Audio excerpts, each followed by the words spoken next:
சென்னையில் ஒரு கிணத்துல கங்கை நீர் பொங்கியது என்று சொன்னால் உங்களால் நம்ப முடியுதா?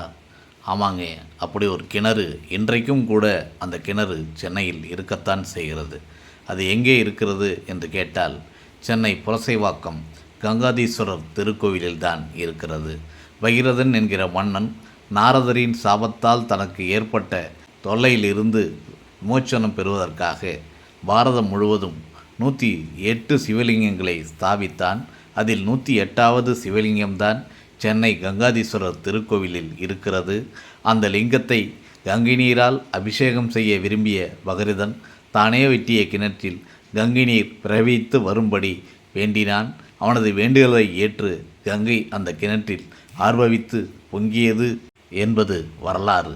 அந்த கிணறு இன்றும் புரசைவாக்கம் கங்காதீஸ்வரர் திருக்கோயிலில்தான் இருக்கிறது. முடிந்தால் ஒரு முறை போய் பார்த்துவிட்டு வாருங்கள்.